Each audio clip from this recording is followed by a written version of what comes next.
যেখানে হয় সেখানেই শিল্পীরা মুরিদ হয়। এটা কি তাদের ব্যবসার জন্য এই কথাটা বলছে, নাকি তাদের গান বেশি বেশি হবে এর জন্য? আপনি একজন শিল্পী, আপনি আপনার কাছে আমি একটা ছোট্ট একটা কথা জিজ্ঞেস করে যাই। আপনি একটু বলবেন শিল্পীরা কেন যেই দরবারে বাউল গান হয় এই দরবারেই কেন মুরিদ হয়, যেই দরবারে গান বাজনা হয় না ওই দরবারে তারা কেন মুরিদ হয় না? এটা আপনি একজন শিল্পী হিসেবে বলবেন।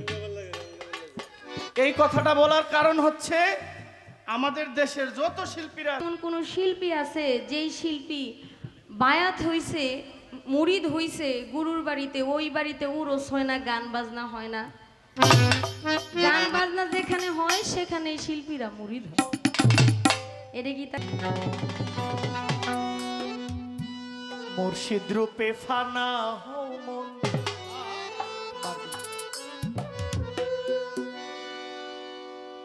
তোমার ওই নাম বিনে গতি নাই।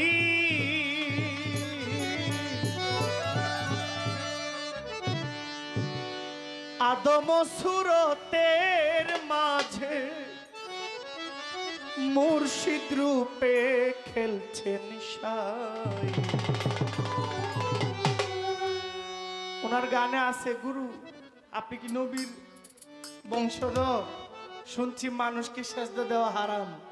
তাইলে কে কবে নবীকে সেজদা করেছিল? আমার দয়াল নবীকে সেজদা করে সারা জাহান। আমার দয়াল নবী তো অনেক দূর। আমার দয়াল নবী আজকে থেকে 1400 1450 1500 বছর আগে। কিন্তু আমার নবীর আগে যিনি ছিলেন ওনারা হযরত বনু ইসরাইলের বংশ। বনু ইসরাইলের একজন নবী হযরত ইব্রাহিম খলিলুল্লাহ।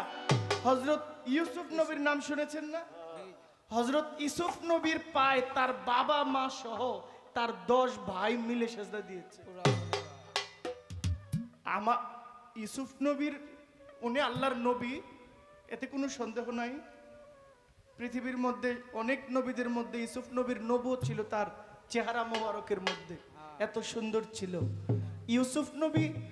আমি মনে করি যে তিনি নবী, কিন্তু আমার নবীর মতো। কি বলেন আপনারা?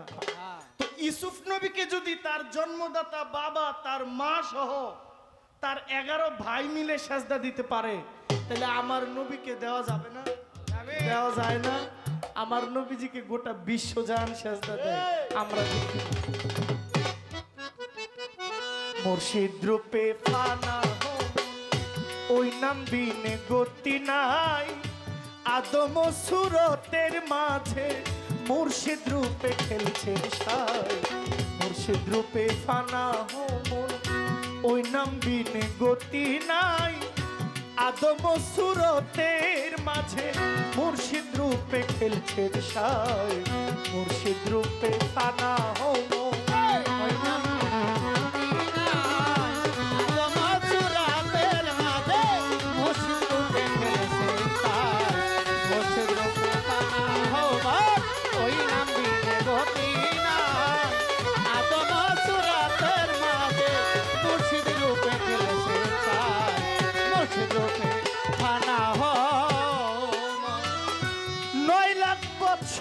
ইবাদতে মকরমে লান্নতি পায়। আদম সেজদা না করিয়া তার নামাজ বিফলে যায়।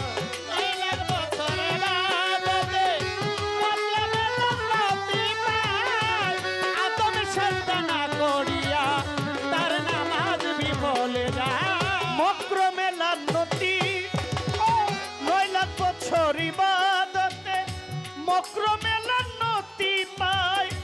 আদম সেজদা না করিয়া তার নামাজ বিফলে যায়।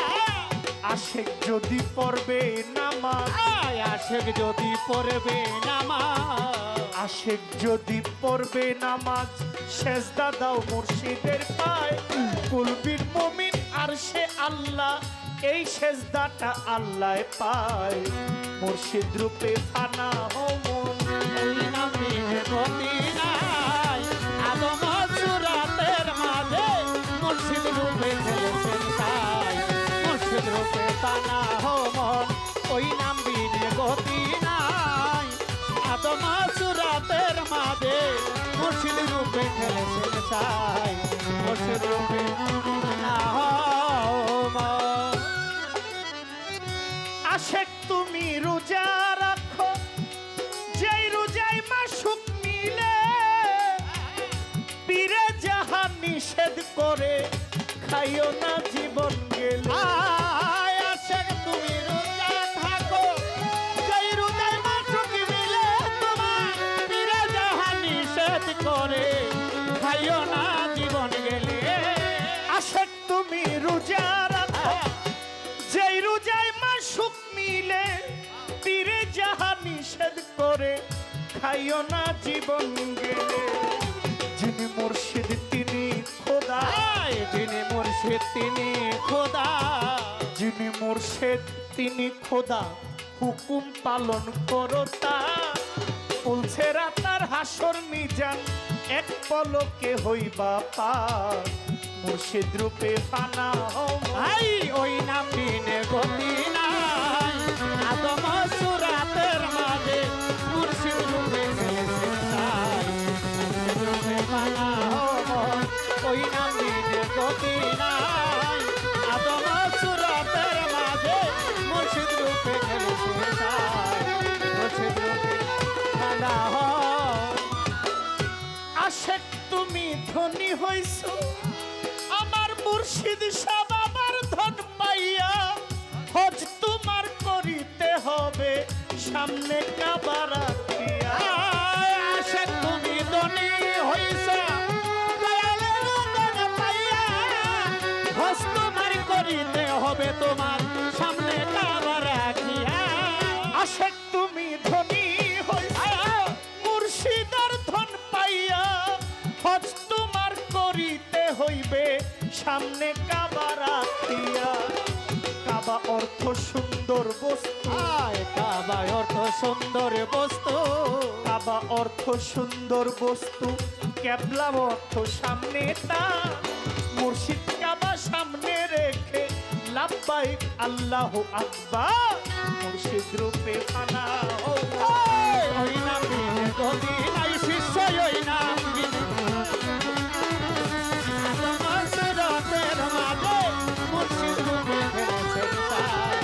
মুর্শিদ রূপে ফানা হও মন, ওই নাম বিনে গতি নাই, আদম সুরাতের মাঝে মুর্শিদ রূপে খেলেছেন তাই। মুর্শিদ রূপে ফানা হও মন। জাকাত দিয়া আশেক তুমি, মুক্তি হইও ঋণের দায়। ওরে বাজান আমি তো সপিয়া দিও, মুর্শিদ শাহ বাবার চরণ। আয় যাকাত দিয়া আশেক তুমি, বেঁচে থাকো ঋণের দায়। তোমার আমি তো সপিয়া দিও, দয়ালো মুর্শিদের পায়।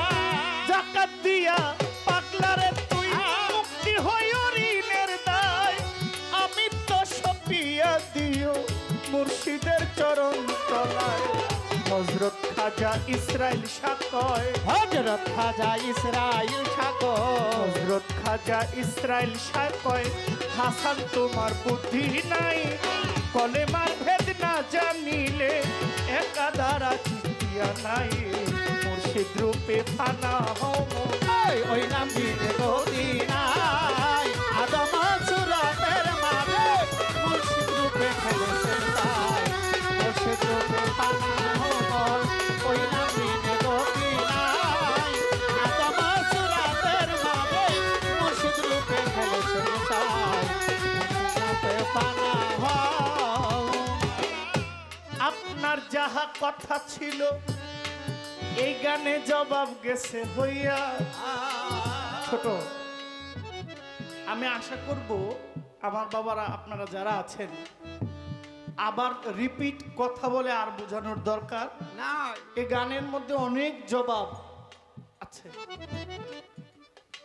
বাহিরে যে দুইটা কথা আমার বাবাজি, আপনারা কি কষ্ট পাচ্ছেন? কষ্ট হইতেছে? আমাকে আলাদাভাবে যে কথা দুইটা জিজ্ঞেস করা হয়েছে, যে শুনেছি নবীর বংশের কাছে আহলে বাইত মানে নবীর আওলাদ, নবীর পরিবারের কাছে মুরিদ হইতে হবে, তাহলে আপনি কি নবীর বংশ? আপনি যদি নবীর বংশ হন, আপনি কততম বংশ? অনেক বড় প্রশ্ন করেছেন। দেখেন, নবীর বংশ কাকে বলে? এখানে দুইটা ধাপ। একটা হচ্ছে আমার নবী যেই বংশে আগমন করেছেন, এই বংশের নাম হইল কোরাইশ বংশ। কি বংশ? কুরাইশ বংশ। কোরাইশ বংশ ইতিহাসে পৃথিবীর সর্বোচ্চ সম্মানী যে বংশ, এই সর্বোচ্চ সম্মানী বংশের নাম হচ্ছে কোরাইশ। আর কোরাইশের মধ্যে হইল দুইটা গোত্র, একটা হইল উমাইয়া, উতবা, সাইবা, তাদের গোত্র, আরেকটা হইল বনু হাশেমের গোত্র। বনু হাশেমের গোত্রে হইল আব্দুল্লাহ ইবনে মোহাম্মদ, আর উমাইয়া, উতবা, সাইবা তাদের গোত্রে হইল আবু জাহেল, আবু লাহাব। যদিও আবু লাহাব আমার নবীর আপন চাচা, কিন্তু সে কুরাইশ বংশের, কিন্তু পুত্র এখানে দুইটা। আর আবু জাহেল কিন্তু নবীর আপন চাচা না, উনি দুঃসম্পর্কের চাচা। তো আমার নবী হইল কুরাইশ বংশের, আর কুরাইশ বংশ আমার নবী পর্যন্ত সমাপ্ত। আমার নবীর পরে এই কুরাইশ বংশ আর নাই। আমার নবীজির সন্তানাদি যারা ছিল তারা অকালে অনেকে চলে গেছেন, ইন্তেকাল করেছেন। এখন আমার নবীর বংশ কেন ফাতেমা? আমার নবীর বংশ কেন মাওলা ইমাম হাসান, মাওলা ইমাম হুসাইন? আমার নবীর বংশ কেন মাওলা ইমাম হজরত মাওলা আলী? তারা কিভাবে বংশ? তারা হইলেন নবীর প্রকৃত বংশ, যেই বংশ সৃষ্টির শুরু থেকে ছিল। এটা হচ্ছে আহলে বাইতের বংশ। আহলে বাইতের বংশের মধ্যে মাওলা ইমাম হাসান, মাওলা ইমাম হুসাইন, হজরত মাওলা আলী, মা ফাতেমা, আমার নবী, এই হইল পাক পাঞ্জাতন। পাক পাঞ্জাতন মানে পাঁচটা পবিত্র দেহ, তারা আহলে বায়াত। এখন তাদের মধ্যে অনেকেই নাই, তাদের মধ্যে মা আয়েশা, আম্মাজান আয়েশার নাম আসে নাই। আমার নবীর আদরের মেয়ে আম্মাজান কুলসুমের নাম আসে নাই। আসছে? আসে নাই। আহলে বাইতটা চলে গেছে হজরত আলী থেকে মা ফাতেমা হয় ইমাম হাসান, ইমাম হুসেন, এরা আমার নবীর আহলে বাইত। কোরআনে হাদিস বিভিন্ন দলিলে বলছে আমার নবী একটা কালো চাদর মুড়ি দিয়া তাদেরকে জড়ায়া ধইরা বলছে এরা আমার আহাল। আহাল মানে বংশধর। এখন গুরু, আপনি কি আহলে বাইতের বংশ? তাহলে আপনি কততম বংশ? খাদিজা ভান্ডারী, আমি নবীজির কুরাইশ বংশের লোক না, তবে আপনি, আমি, মুর্শিদ শাহ, আমরা নবীর আহলে বাইতের বংশ। কারণ আমরা নবীর আহলে বাইতটাকে, পাঞ্জাতনটাকে জড়ায়া ধরে রাখছি। এটার শুরুটা হচ্ছে কি? এটা শুরুটা হচ্ছে নবী তরু, শাখা হইল আলী, মাওলা ইমাম হাসান বসরি হইল তার পহেলা কলি, আর 14 সিঁড়ি পর ফুল ফুটেছে হযরত খাজা উসমান হারুনি। এই জন্য বলছে নবী তরু শাখা আলী, হাসান বস্ত্রী পহেলা কলি, 14 সিঁড়ি পর ফুল ফুটিল খাজা উসমান হারুনি। এটা কিভাবে? এটা হচ্ছে আমার নবীর আহলে বাইতটা যার মধ্যে হৃদয়ে ধারণ করলো, নবীর আহলে বাইতকে যে আঁকড়ায়া ধরলো, নবীর পাক পাঞ্জাতনকে যে জড়ায় ধরলো, সে আহলে বাইতের অংশধর হয়ে গেল। আপনাদের মনের মধ্যে এখন আপনারা চিন্তা করেন, আপনারাও এক একজন আহলে বাইতের অংশ। আপনাদের ভিতরে যদি পাক পাঞ্জাতনের মহব্বত থাকে, রশিদ সরকার কি বলছে?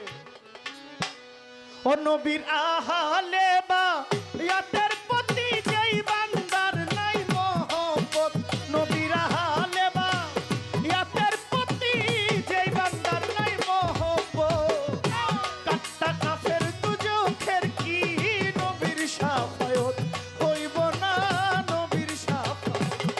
ও নবীর আহলে বাইতের প্রতি যেই বান্দার নাই মহব্বত, আহলে বাইতের উপর যেই বান্দার নাই মহব্বত, ও নবীর আহলে বাইতের প্রতি যেই বান্দার নাই মহব্বত, কাট্টা কাফের দুজখের কি নবীর শাফায়াত পাইব না, নবীর শাফায়াত।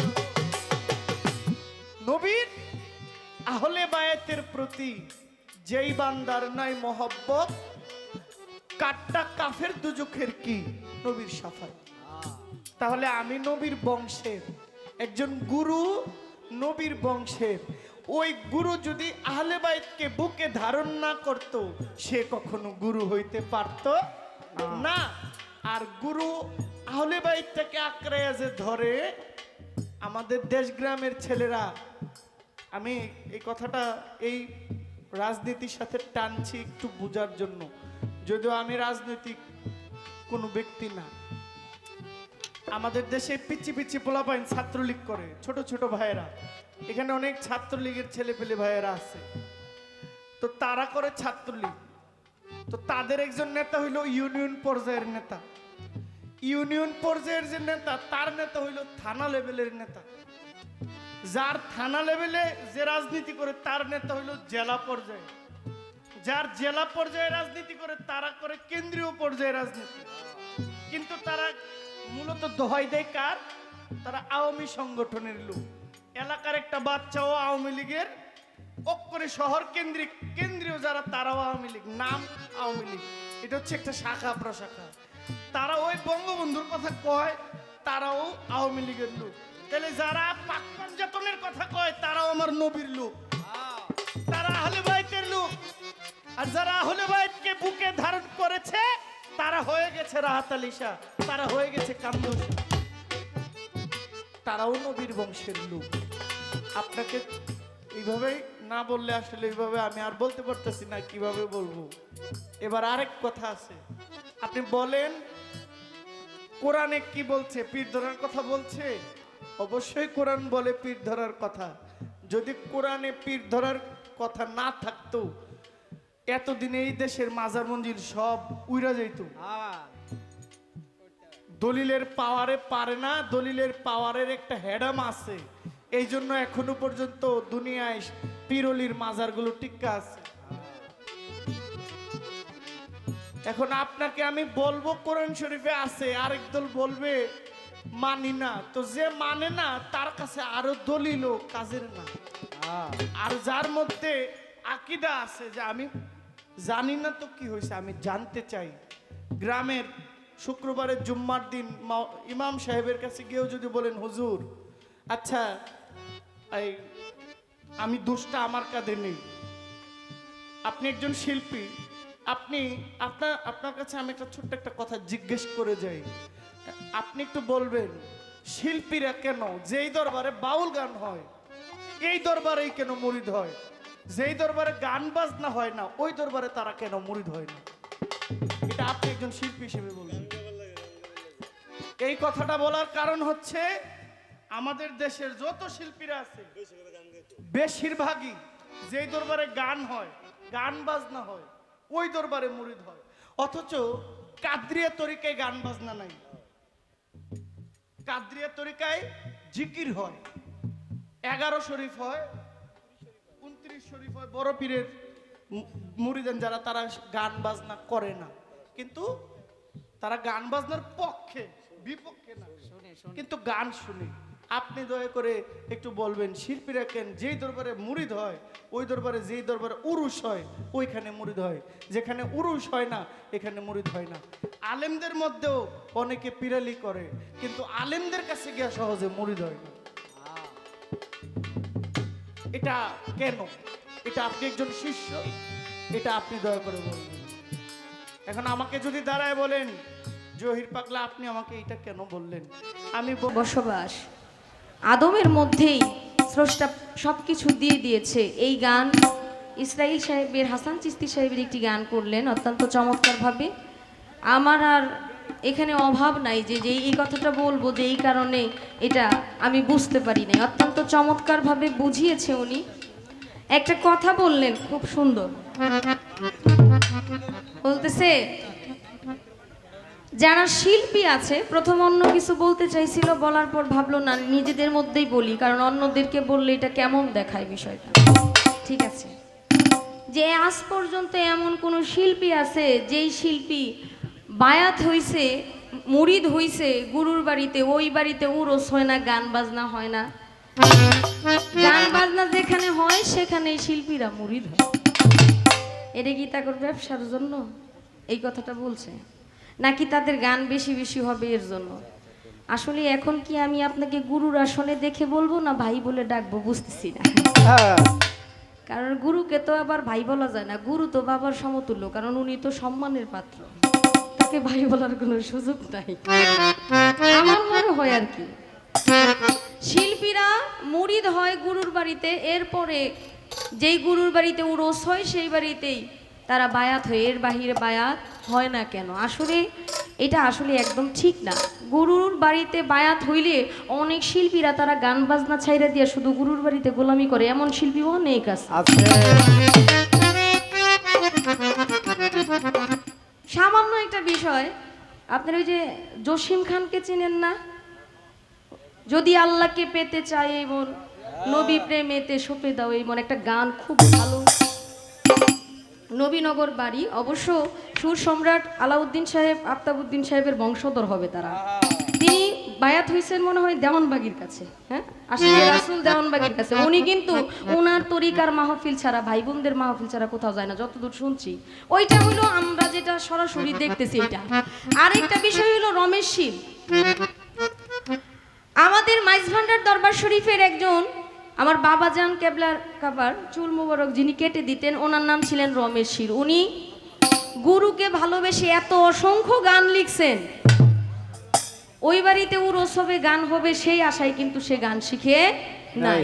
গুরুকে ভালোবাসতে বাসতে, গুরুর চুল মোবারক কাটতে কাটতে সে গান করতে করতে নিজে এমন একটা পর্যায়ে চলে গেছে, উনি দুনিয়া থেকে বিদায় নেওয়ার পর ওনার লাশ কিন্তু কেউ পায় নাই। ওনাকে যেখানে দেওয়া হয়েছিল, উনি কিন্তু সনাতন ধর্মের লোক ছিলেন, হিন্দু ছিলেন, অথচ ওনাকে জানাজা পড়ানোর পর ওনার কবরে নাকি গোলাপ ফুল পাওয়া গেছে, তাকে পোড়ানো হয় নাই। এটা কি বলবেন আপনি?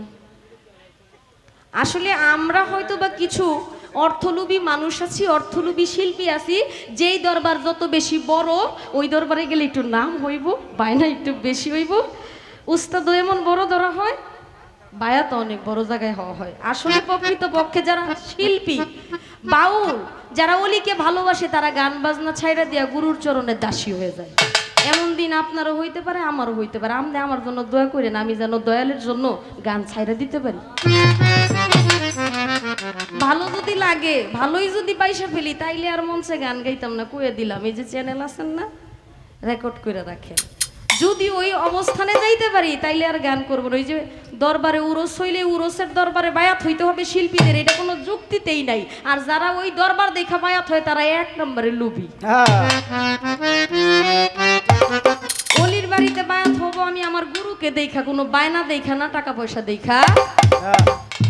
আর একটা গান শিষ্যের ভূমিকায় গাই, যেহেতু আপনি আমাকে গানে গানেই উত্তর দিয়ে দিচ্ছেন, জবাবগুলো সুন্দরভাবে দিচ্ছেন, তাহলে তো আমার আরেকটা গান একটু করে গাইতেই হবে।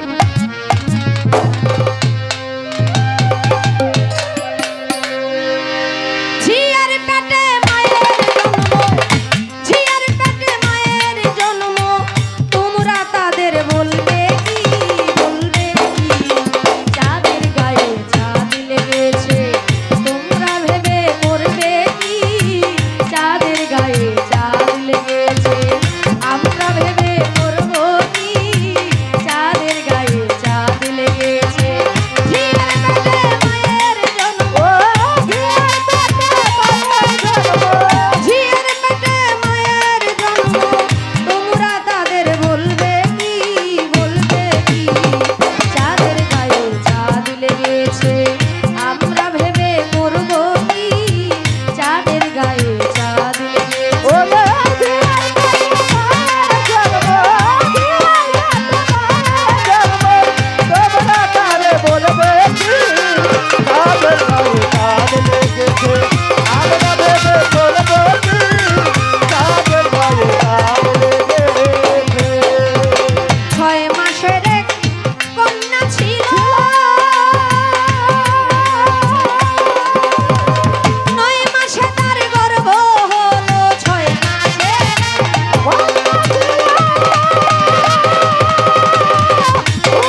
আমরা ভেবে করবো কি চাঁদের গায়ে চাঁদ লেগেছে আমরা ভেবে করবো কি চাঁদের গায়ে চাঁদ লেগেছে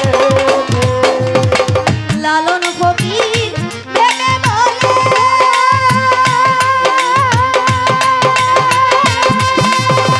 মায়ে ছুঁইলে পুত্র মরে লালন ফকির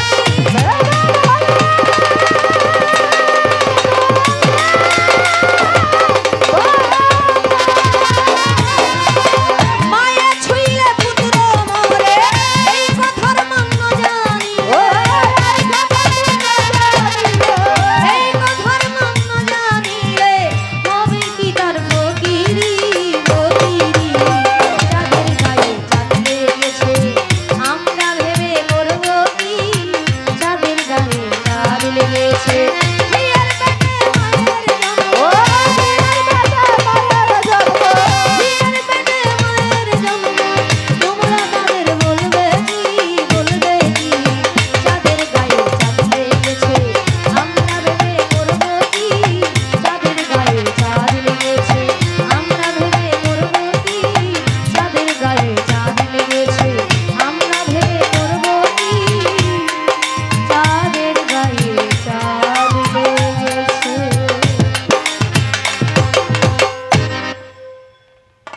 ঝিয়ের পেটে মায়ের জন্ম তোমরা তাদের বলবে কি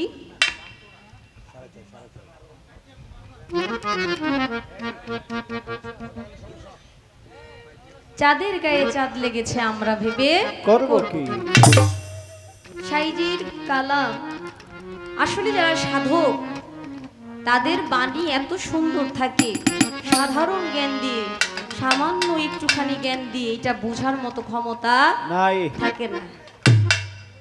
আসলে প্রকৃত পক্ষে শিষ্য হওয়া মুখের কথা না, শিষ্য হতে গেলে অনেক ধৈর্যের প্রয়োজন, অনেক কষ্টের প্রয়োজন। একটা মানুষ যখন বায়াত নেয় তখন ইচ্ছে করলে সে সব কিছু জানে না, অনেক কিছু তার গোলমাল লেগে যায়, সে ইচ্ছা করলে অনেক কিছু বোঝে না। চাঁদের গায়ে চাঁদ লেগেছে আমরা ভেবে করব কি ঝিয়ের পেটে মায়ের জন্ম। আমরা জানি মায়ের গর্ভ থেকে সন্তান আসে, ঝি আসে, কিন্তু কবি তার গানের ভাষায় বললেন যে ঝিয়ের পেট থেকে মায়ের জন্ম হইল। 6 মাসের এক কন্যা ছিল, 9 মাসে তার গর্ভ হইল, 11 মাসে 3টি সন্তান। কোনটা করবে? ফকিরি। একটা নারী বা একটা মেয়ে, একটা মা 10 মাস 10 দিন একটা সন্তানকে গর্ভে রাখার পর সে দুনিয়াতে আসে, আর এটা 6 মাসের একটা কন্যা, সে 9 মাসে গর্ভবতী হইয়া 11 মাসে 3টা সন্তানের মা হয়ে গেল। এটা কিভাবে সম্ভব? আমাকে একটু বুঝায় বলবেন আপনি। এই বিষয়টা বললে আমার মনে হয় ভালো হয়, আমি আর কোনো কথা বলবো না। এই গানটা গাইবো? কে বলছে? ও আচ্ছা আচ্ছা, গাইতেছি।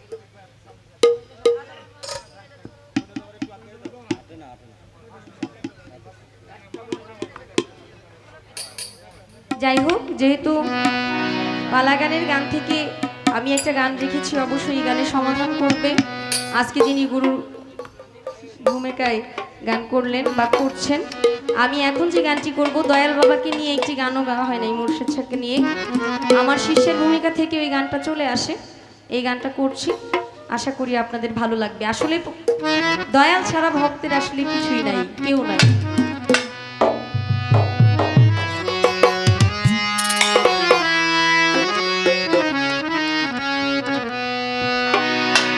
আজ আমার বান্ধব কেহ নাই, নাই রে দয়াল মুর্শিদ বিহনে। আজ আমার বান্ধব কেহ নাই, নাই রে মুর্শিদ শাহ বাবা তুমি